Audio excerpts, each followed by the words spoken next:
Hi guys, welcome again. Thank you for tuning in to another video from K.A.M. We have with us Shurvone. Shurvone, I want to thank you so much for being here. How are you feeling today? Good. Happy to be here. Had a long day? Yes. Well, that's good. It's all good. I can imagine, because I have a question later on for Shurvone that actually includes with his schedule. He has a hectic schedule. So let's drive right into it, right? So how long have you been performing with the National Philharmonic Orchestra? In total 4 years. For the first year at the Ministry of Community Development, Culture and the Arts, what was called the Ministry of Multiculturalism under the previous administration, decided to start the National Philharmonic as a pilot project to see if it can work. If there are people in the country who play these instruments, and if we decide to put them in a room, how will the sound be? Right. So we did a 3 to 4 month pilot project to test the waters to see how the country can sustain an orchestra, if the country can even provide one.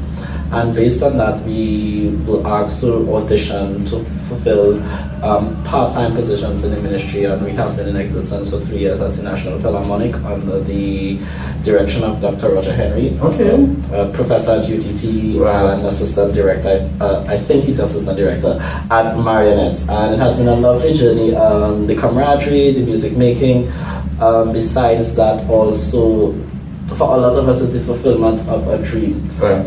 For us who decided to play classical instruments, the goal was to always play in an orchestra. Right. So to have a government-funded orchestra in the country, government-funded institution, where we can work on a part-time basis. We are hoping for full-time.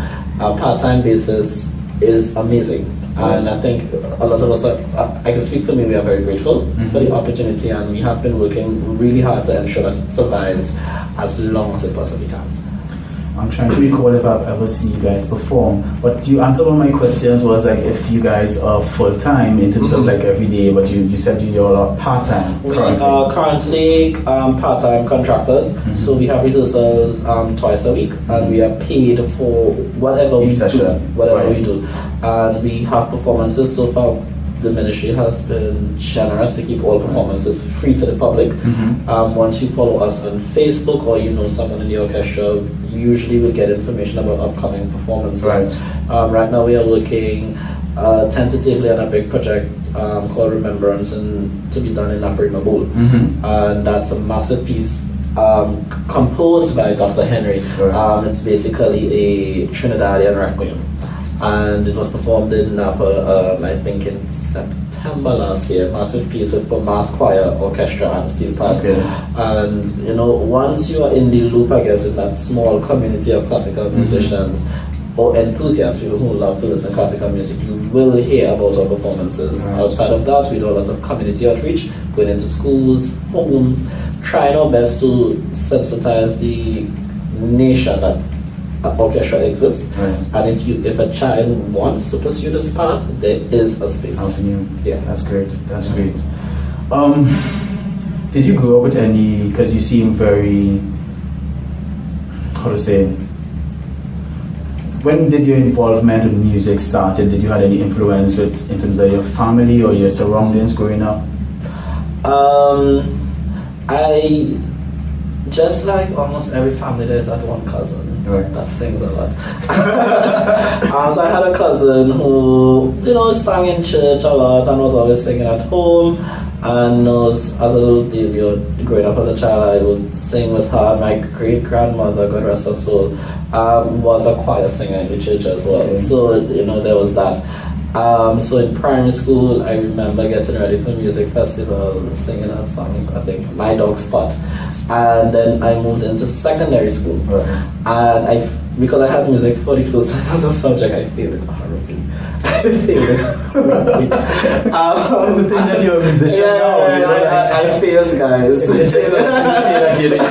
The way it starts, but when you end up, because I didn't start for that time. So I failed in the first term in Form 1, and my mom was like, that is unacceptable. Like, you cannot know it music, it's too easy. At what she thought. So she signed me up for Gloria Sounds, a church-based program. So I started off there. learning to play recorder. Second term grades got better because I think the issue at the time is I didn't connect with the teacher because I'm very sensitive in that way. Right. And from that one, band, it has somewhat pushed me in a direction literally where at the end of 6th form I gave up sciences to be a musician. Okay. So I started playing clarinet, and when in high school I became like the music student. So I was in choir, I was in band, I literally, everyone started to know me for music. Yeah. I was still on top of my academics, but when I wasn't studying, I was in the band room or in the choir room or practicing my clarinet. And I left high school, I left 6th form, and I taught for a year at Roxborough Secondary as assistant teacher at the Tobago House of Assembly based on the recommendation of my music teacher at the time, Mr. Moore. And then I came to UTT, pursued my bachelor's degree, and now I'm working. And while in UTT, I started working with National Philharmonic, started doing a lot of community projects, and now I'm the music director at Moulton Hall Methodist Primary. Great, I don't think we need to meet his bio anymore. That's basically the story, guys. This man is an artist, he brought everything back. Fitted in. Even if you failed, something could happen. We appreciate that. But outside of music, how was it living? How was it growing up in Tobago? I do not have to grow up on the beach, sorry, I can tell you that. I grew up somewhat in the middle of the island, so I was close to the beach. I had to drive there. You don't excuse me. I was close enough. Right. I wasn't like this guy in Black Panther who just walks outside. I grew up in the close to the capital. Right. It's a very small capital. So once again, primary school, I remember playing a lot of football, getting caught, busting my toe, then how to ride a bike was rough. Just things that left scars, things that I shouldn't have been doing. Bust my head, doing childish things. Then in high school, I started to become a little more introverted. I spent more time inside, probably because I was too busy with my clarinet. And so I always had very few friends, but they were all geeks. I had these geeky friends who were all into all things. And it was a good childhood. I grew up with my family that was supportive of my music, supportive of my academics. Doing well in school was the only option with my mom. So I think I had a relatively normal childhood. I don't think it's special to Tobago. I think the island. It's my childhood experience is slightly different because of my location. But I had a relatively normal childhood of making bad decisions as a child, and as I grew older, realizing, okay, if I ride the bike with bare feet and I don't know how to stop it, and I put my foot down, there would be a lot of blood. You lived the hard way. You really had a painful way. Yeah. You had a good childhood, so that's good to hear.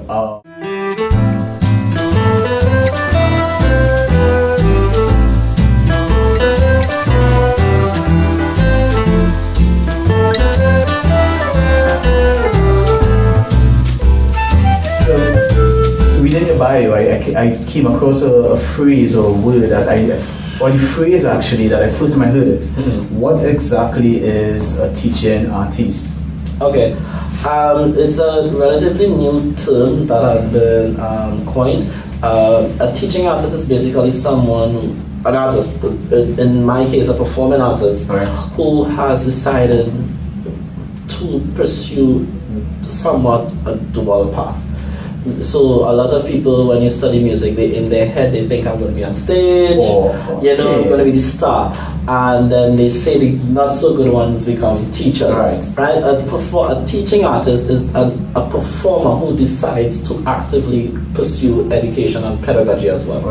So therefore, in my situation, working with the Consortium of Disability Organization, I brought my performer experience into the classroom, and I worked with a special ed teacher, and we complemented each other because I'm not a trained special ed teacher.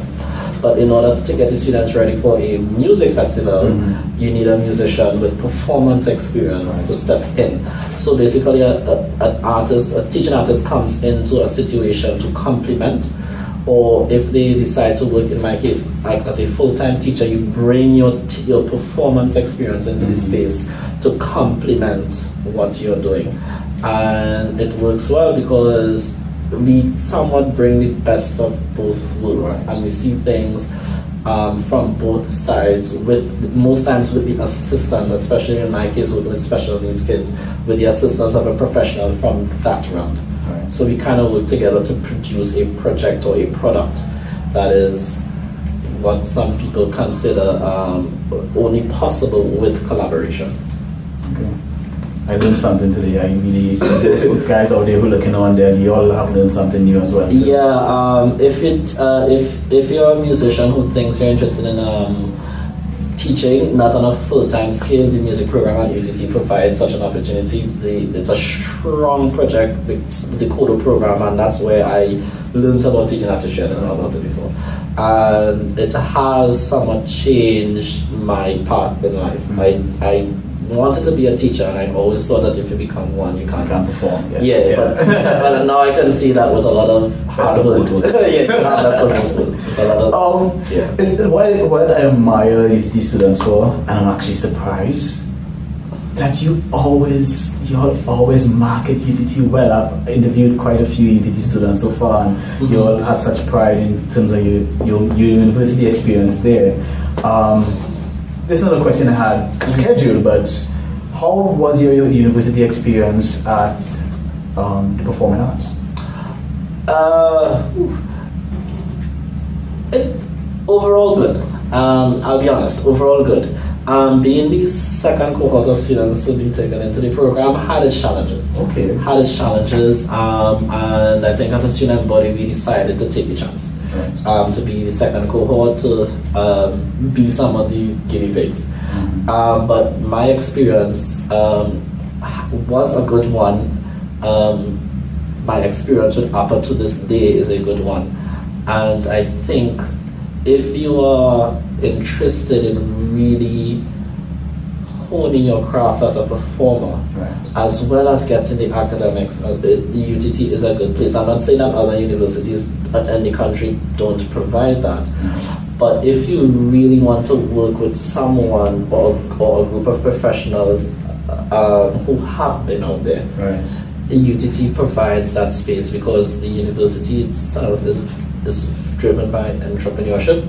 So therefore, at the end of the day, you are being trained to go to work. Right. And I think that has made a difference for me. I felt like when I left, I was prepared to go into the world of work, because I was actually coming out to the end. It felt like you were somewhat working for the university, right, because you're doing so many big projects as students for grades. Yeah. So you learn so much. You're smart. You learn so much, from Kodo. I learned so much from, helping to prepare conferences and all of these things.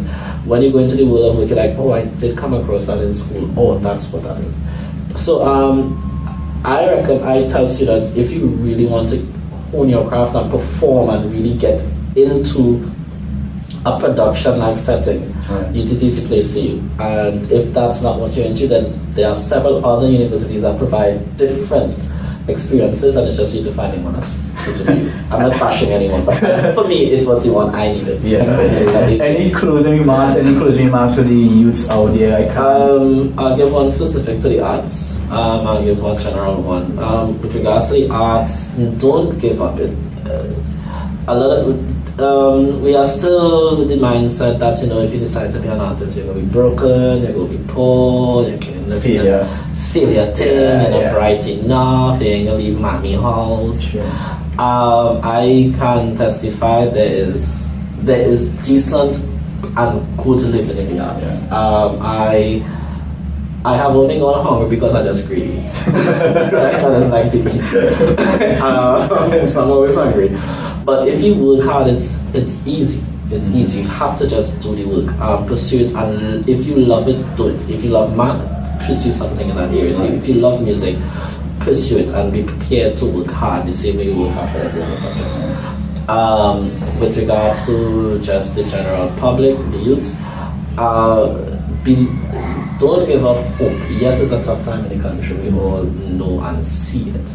Don't give up hope. And one of my personal things that love is a very, very powerful thing. If you live your life with love, just understanding that you must love every human being. You will make different decisions. You will be respectful. You will help. You would not be an idiot if you believe in love, to be quite honest.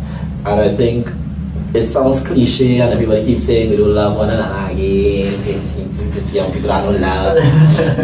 But if you understand the meaning of agape love, you will make very, very different decisions in your everyday life. And because of that, even though I may seem to some people, because of the beast face and when I'm working and unapproachable, but I comment. But the thing about it is that if you believe in love, you will not willingly disrespect someone. You will not willingly rob or shoot someone innocently, shed innocent blood. Live your life with love and also with purpose. I think part of the reason we are having the issues we are having is because people just don't have nothing to do. A lot of young people think they have nothing to do. And a lot of young people are losing hope, and a lot of young people have never experienced agape love. Not lust. There's a very big difference between love and lust. A lot of young people have not experienced love, and because of that, they are lost. Because they are looking for something that they should have received already, naturally. That's all I have to say.